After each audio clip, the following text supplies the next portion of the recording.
Assalamualaikum warahmatullahi wabarakatuh. Salam sejahtera untuk kita semua. Salam sejahtera untuk seluruh saudara-saudaraku sebangsa dan setanah air dimanapun Anda berada.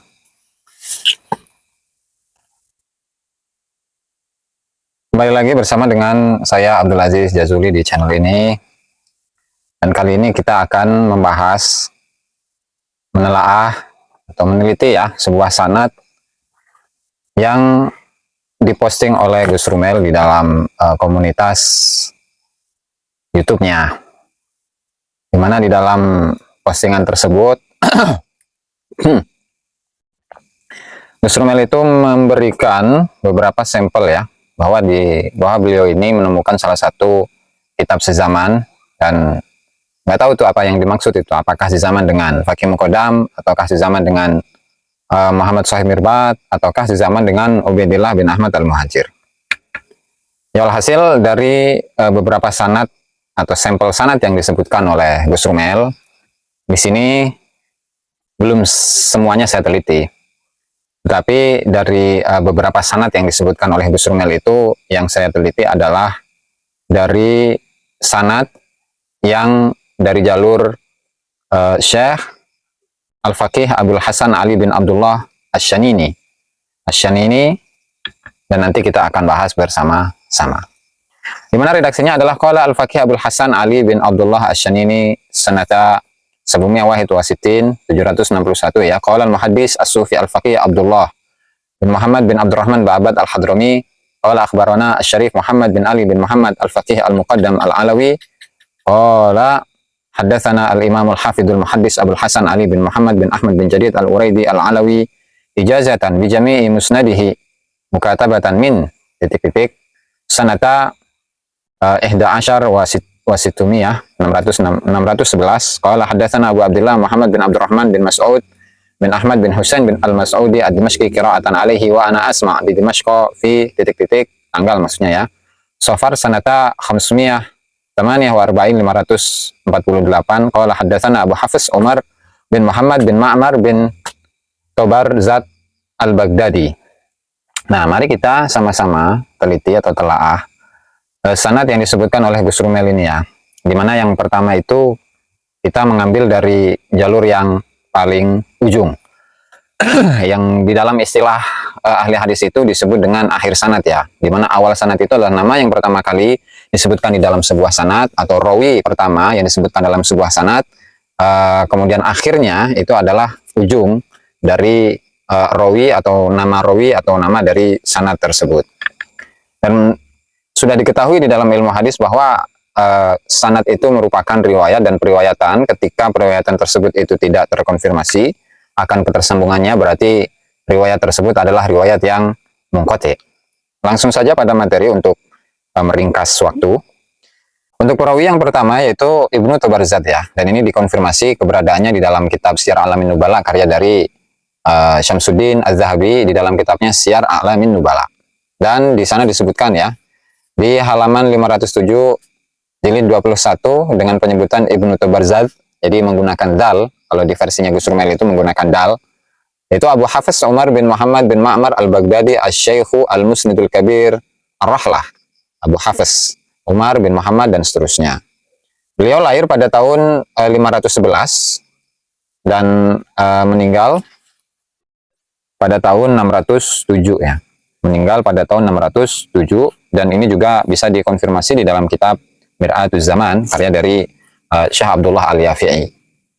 Nah, kemudian jika kita kaitkan dengan tahun ya, tahun dari pengijazahan Ibnu Tobarzat kepada Al-Mas'udi yaitu pada tahun 548, maka di situ terkonfirmasi akan ketersambungannya ya, lantaran Ibnu Tobarzat ini wafatnya pada tahun 607. Nah, kemudian rawi yang kedua itu adalah Muhammad bin Abdurrahman bin Muhammad bin Abil Hasan Mas'ud bin Ahmad bin Husain bin Muhammad al-Mas'udi Abu Abdillah al-Banjadihi as-Sufi. Jadi kalau dalam versi ini di dalam Tarikh Baghdad, biografinya bisa dibuka di dalam Tarikh Baghdad, maaf bukan di Tarikh Baghdadnya tetapi di Zail Tarikh Baghdad karya dari Ibnu Dimyati. Di mana untuk namanya itu ada sedikit kekurangan dalam redaksi sanadnya Gus Rumel itu. Bahwa di sana disebutkan Muhammad maaf, Abu Abdullah Muhammad bin Abdurrahman bin Mas'ud langsung. Tetapi kalau di dalam Zail Tarikh Baghdad itu terdapat Muhammad sebelum Mas'ud ya. Berarti Muhammad bin Abdurrahman bin Muhammad bin Abil Hasan Mas'ud bin Ahmad bin Husain bin Muhammad al-Mas'udi Abu Abdullah al-Banjadihi as-Sufi. Dan beliau ini lahir pada tahun 521 dan wafat pada tahun 584. Sehingga dalam tahun periwayatannya yaitu tahun 548 itu terkonfirmasi akan ketersambungannya. Nah, itu untuk rawi yang kedua. Kemudian rawi yang ketiga, dan ini dari belakang ya, dari ujung sanad ya.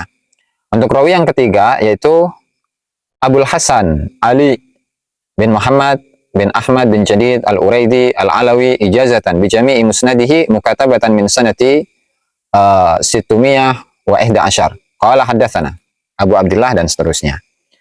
Kemudian untuk Syarif Abdul Jadid ya, dan tentu untuk Syarif Abdul Jadid ini memang biografinya kita dapat menemukannya di dalam kitab As-Suluk karya Imam Al-Janadi, di mana di dalam kitab As-Suluk itu disebutkan di jilid kedua halaman 136 ketika menyebutkan Abdul Jadid ya, yuqalu kana baitus Syarif Abdul Jadid al-ha'id alladhi ala babil madrasatin nizamiyah fa akhadha an-nasu an Abdul Jadid akhdan katsiran. Jadi Syarif Abdul Jadid itu berada di salah satu kota di Yaman yaitu Taiz ya kalau tidak salah, di mana di Taiz itu dulu terdapat Madrasah Nizamiyah yang merupakan cabang dari sebuah universitas besar di saat itu yang pusatnya adalah di Baghdad.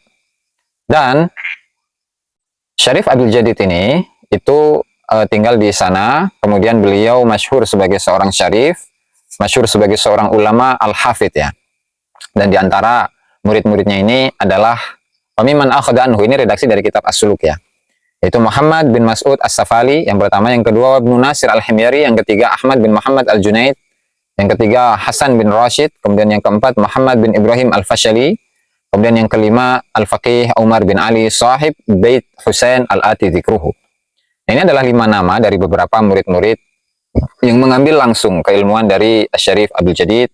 Nah, meskipun di situ tidak terdapat penyebutan bahwa Al-Faqihul Muqaddam itu adalah salah satu dari muridnya Ali bin Muhammad bin Jadid. Nah, sehingga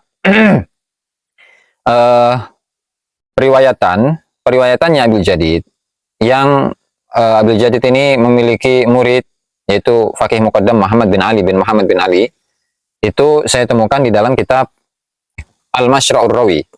Di dalam kitab Al-Masyra'ur Rawi di jilid kedua ya, Al-Masyra'ur Rawi di jilid kedua halaman 8, di mana beliau mengatakan, Muhammad bin Abu Bakar Asyili mengatakan, wa akhadha tafsira wal haditha anil hafidil mujtahidi as-sayyidi Ali bin Muhammad Bajadid.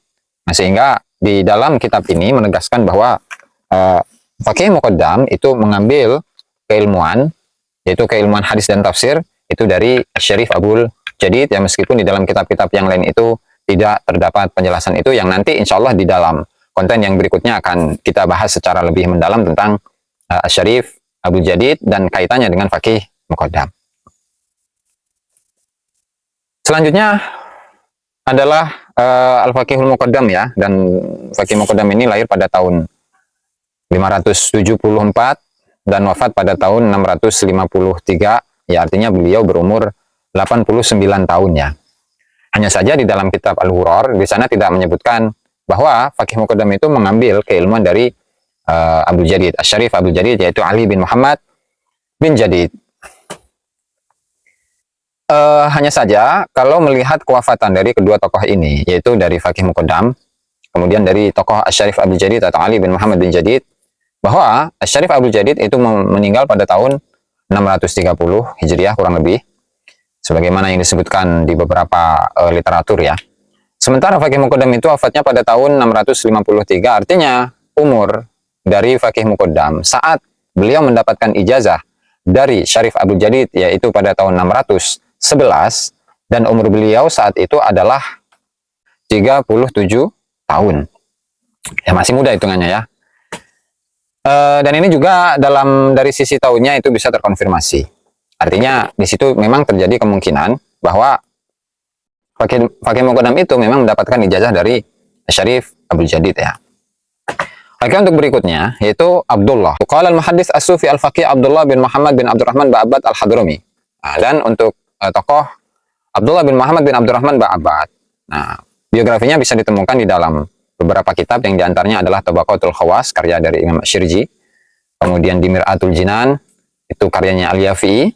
Kemudian di dalam kitab Al-Kawakibud Durriyah Al-Munawi, nah, di mana referensi-referensi tersebut menyebutkan bahwa Abdullah bin Muhammad bin Abdurrahman bin Abbad itu meninggal pada tahun 678. 678. Kemudian juga hal ini bisa Anda buka di dalam kitab Al-Baha ya, Fitari Hadramut. Al-Baha Fitari Hadramut, di mana di halaman 136, fi sanati sab'in wa thamanina wa sittimiyah, dan di tahun 687 tufiya Syekh Abdullah bin Muhammad Abbad bil Haul. Syekh Abdullah bin Muhammad Abbad itu meninggal di salah satu tempat yang namanya Al-Haul yaumal Ahad, di hari Ahad, wa nuqila ila Shibam, dan beliau dipindah ke kota Shibam, wa dufina biha yaumal Isnin, dan pada hari Seninnya beliau itu baru dikuburkan. Wa huwa al-mulaqqab bil Qadim, dan beliau itulah yang dijuluki dengan Abdullah bin Muhammad Al-Qadim ba Abbad. Ya. Dan ini juga di dalam kitab Asyirji, ya, dalam kitab Asyirji di Tabaqatul Khawas fi Ahli Sidqi wal Ikhlas, itu di halaman 176, ya, di mana di sana disebutkan Abu Abdullah Abu Muhammad Abdullah bin Muhammad bin Abdurrahman Abu Abbad Al-Hadrami kana min akbari masyayikh Hadramut qadran, di mana beliau ini adalah beberapa tokoh yang paling besar, masyayikh yang paling besar di Hadramut, tokoh yang terbesar kadarnya, wa a'dhamuhum syuhratan, dan popularitasnya itu yang salah satu yang terbesar. Sahibah fi bidayatihi as-salih Muhammad bin Ali Ba'alawi, di mana di awalnya beliau itu berguru kepada Muhammad bin Ali Ba'alawi. Apakah ini yang dimaksud dengan Faqih Muqaddam? Ya, bisa jadi, karena di situ semasa ya. Wastafada minhu waqtabasa min ulumihi wa kana al-madhkur yuhibbuhu hubban syadidan wa yusni alaihi. Dan seterusnya. Kemudian beliau itu wafat pada tahun 687. Ya. Wa kanat wafatuhu salkha sanati sab'in wa thamanina wa sitti mi'atin wa dufina bi maqbarati Madinati Shibam. Beliau dikuburkan di kota Shibam. Nah, kemudian untuk awal sanad yaitu adalah Abul Hasan Ali bin Abdullah Asy-Syanini.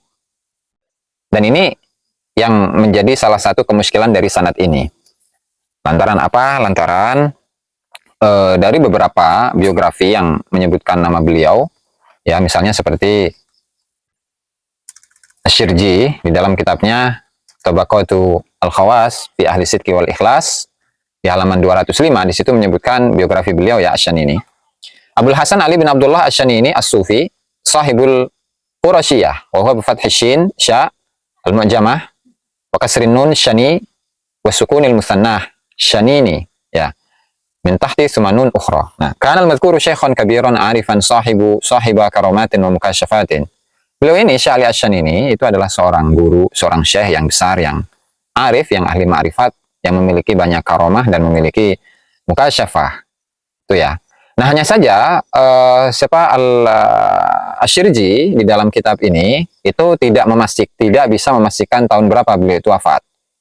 Maka di dalam kitab ini Asyirji mengatakan, ya, lam atahaqqaq tarikha wafatihi. Saya tidak bisa memastikan tahun dari kewafatan beliau. Hanya saja ghairu annahu asara Syekh Abul Ghaits Ibn Jamil wa zamanuhu ma'rufun bi zamanihi.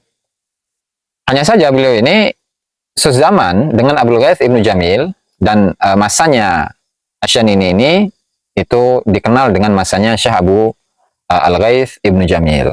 Nah, kalau kita menelusuri siapakah Abul Ghaits Ibn Jamil dan tahun berapa beliau itu wafat, di mana Abul Ghaits Ibn Jamil adalah seorang masyayikh di Yaman, dan beliau wafat pada tahun 651, ya, yaitu 2 tahun sebelum kewafatan dari Faqih Muqaddam. Nah, lalu kalau kita telaah di dalam kitabnya Al-Munawi, di kitab Al-Kawakibu Ad-Durriyah, jilid 3 halaman 56, ya, di sana disebutkan Ali bin Abdullah As-Sufi, Ali bin Abdullah As-Sufi Al-Yamani sahibul Qurasyiyah, Syekhul Fuqaha wa Sufiyah fi asrih, wal musyaru ilaihi bi taqaddumi fi misrih, khabaru zuhdihi ma'ruf, wa husnu sulukihi mawsuf, wa futuril ghaflati anhu masruf, wa aqarus sakinati wal waqari alaihi mawquf. Gurunya para ahli fikih dan para sufi di zamannya, dan yang ditunjuk sebagai orang yang paling depan di masanya. Informasi akan kezuhudannya itu dikenal, dan baiknya suluk perjalanan beliau itu disifati, dan seterusnya ya. Nah, kemudian beliau itu wafat pada tahun mata fi awaili al-qarni. Beliau wafat pada awal abad ke-8. Artinya, beliau itu wafat pada tahun 700 awal. 700, ya 701, 710, 720 begitu ya. Nah, hanya saja di sini ada sebuah kemuskilan. Apa itu kemuskilannya? Nah, kalau kita perhatikan dari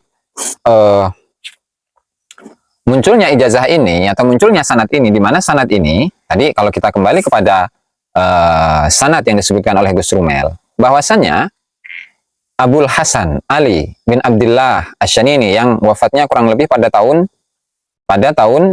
awal-awal 700-an, sementara munculnya ijazah ini ya, artinya pengijazahan dari Abdullah bin Muhammad Ba'abad kepada Abul Hasan Ali bin Abdullah Asy-Syanini itu terjadi pada tahun 761 ya. Sementara Ali bin Abdullah Asy-Syanini wafatnya itu di awal-awal tahun 700-an, sehingga tidak mungkin ijazah ini didapatkan oleh Asy-Syanini ya, yang didapatkan oleh Asy-Syanini dari Abdullah Ba'abad di tahun 761. Artinya tidak mungkin di situ. Setelah kewafatan Asy-Syanini kurang lebih antara 40 sampai 50 tahun. Ya, bahkan sampai 60 tahun. Setelah kewafatan Asy-Syanini baru di situ terdapat pengijazahan dari Abdullah Ba'abad ya kepada Asy-Syanini, dan Ba'abad sendiri itu wafat pada tahun 678.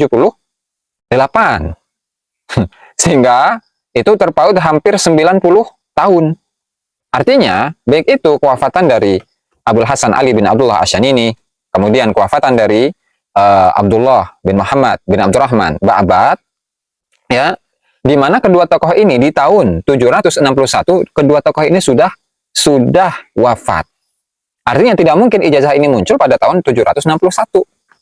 Nah, makanya wajar jika Kiai Imad itu mengatakan bahwa sanad ini adalah sanad yang palsu. Lantaran apa? Mulai dari tahun, ya. Mulai dari tahun. Nah, kemudian ketersambungan antara satu tokoh kepada tokoh yang lain. Kemudian dari sisi penanggalan dari sanad ini itu tidak bisa disinkronkan. Lantaran kemunculan dari ijazah ini ya, yaitu pada tahun 761, kedua tokoh ini yaitu yang mendapatkan ijazah dan yang memberikan ijazah itu sama-sama sudah meninggal. Nah, sehingga kalau kita kaitkan dengan ilmu hadis, dan kalau kita melihat kepada ilmu hadis, salah satu dari syarat dari sebuah penerimaan riwayat atau penerimaan sanad itu adalah muttasilus sanad. Dan seperti yang di dalam kriteria dari hadis sahih itu awaluhas sahihu wa huwa mattasal isnaduhu, sanad yang bersambung. Nah, ketika sanadnya itu tidak bersambung, ya otomatis sanad ini ya tertolak. Apalagi dari sisi kemunculan dari sanad ini, kemudian dari sisi kewafatan dari tokoh-tokoh yang ada di dalam sanad ini, itu dari awal sanad itu pun itu sudah tidak bisa terkonfirmasi. Sehingga dari beberapa sanad yang disebutkan oleh Gus Rumel, lantaran baru satu saja yang saya telaah, yang saya teliti, maka di situ saya tegaskan bahwa sanad ini adalah sanad yang tidak tersambung. Lantaran kewafatan dari awal sanad atau rawi yang pertama dan rawi yang kedua itu bertentangan dengan tahun kemunculan dari ijazah ini. Nah, sehingga alangkah baiknya jika Gus Rumel itu memunculkan atau mengeluarkan versi dari manuskrip yang aslinya, sehingga yang bertujuan agar kita ini sama-sama mempelajari ketersambungan sanad tersebut atau tidak. Artinya kita mengujinya apakah sanad tersebut adalah sanad yang tersambung atau tidak. Nah, barangkali ini saja yang bisa saya sampaikan pada video ini, yang pada intisarinya adalah dari sanad yang disebutkan oleh Gus Rumel. Salah satu sanad yang disebutkan oleh Gus Rumel yaitu dari jalur Syekh Ali bin Abdullah Asy-Syanini, ya, salah seorang ulama di Yaman, di mana sanad yang beliau dapatkan dari Abdullah bin Muhammad Ba'abad itu tidak tersambung. Lantaran kemunculan sanad tersebut itu jauh setelah puluhan tahun dari kewafatan beliau berdua. Sehingga di sini bisa dikatakan bahwasannya sanad tersebut adalah sanad yang terputus lantaran antara penulisan dan antara munculnya ijazah dengan kewafatan dari rawi yang pertama dan rawi yang kedua itu terpaut jauh. Dan di sisi lain memang kalau kita melihat kewafatan dari Ali bin Abdullah Asy-Syanini yang wafat pada awal-awal tahun 700-an, maka di situ ya kita simpulkan bahwa sanad tersebut ya bukan sanad sezaman. Bahkan sanad sezaman dengan Faqih Muqaddam pun itu ya lumayan jauh. Ya meskipun mendekati lah, tidak masalah ya. Ya artinya kalau dikaitkan dengan sanad yang sezaman dengan Ubaidillah itu tidak bisa lantaran kewafatan dari Ali Asy-Syanini itu adalah awal-awal dari abad ke-8 Hijriah. Nah, barangkali itu saja yang bisa saya sampaikan dalam video ini. Kurang dan lebihnya saya mohon maaf. Wallahu al-muwaffiq ila aqwamit thoriq. Wassalamualaikum warahmatullahi wabarakatuh.